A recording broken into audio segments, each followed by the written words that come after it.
Office එකේ lap එකට පොඩි නිවාඩුවක් දීලා ගෙදර ආවා වෙලට ගොයන් දාන්න. පොඩි ප්ලාස්ටික් තැට තියෙනවා ඒවට මඩ දාලා ඉහළ තමා මේව පැල කරගන්න අපි. මේකට කියන්නේ පැරෂුට් මෙතඩ් කියලා. මේ හොඳට මුල් අල්ලලා තියෙනවා. එතකොට අපිට මේක ගිහින් වෙලට දාන්න තියෙන්නේ කෙලින්ම එතකොට දවසින් වගේ මඩට මුල් අල්ලනවා.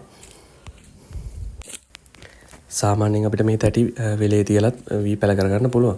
හැබැයි මේ දවස් ටිකේ හොඳටම වැස්සා. ඒකින්ද අම්මයි තාත්තයි බය වුණා පොඩ්ඩක් වෙලේ තියලා මේවා පැල කරන්න. මොකද වැස්සට සවුත් වෙනවා කෙලින්ම.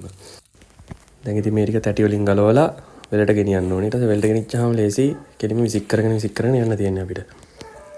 හරි. වෙලටකින් බලමු. ඔන්න ඉතින් නිල රතේට පටව ගත්තා.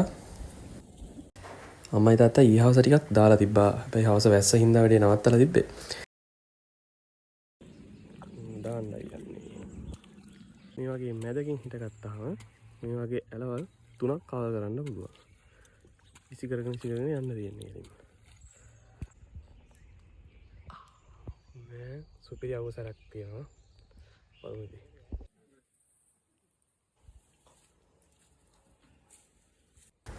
මේ විදිහින් භාගයක් විතර ඉවර කරන්න පුළුවන් වුණා. මාමා කෙනෙක් ආවා උදව්වට. ඒකින්ද වැඩ ටිකක් ඉක්මන් වුණා. වැස්සකට කලින් මේක ඉවර කරගන්න පුළුවන් වුණා. හෙට තියෙනවා අර පේන පොඩි කනටි කෑල්ල. ඒකටත් කොයන් දාලා තියෙන තැටිවල. ඔන්න ඉතින් උදේ පාන්දරම මේ කනටි කෑල්ල ඉවරයක් කරන්න යන්න.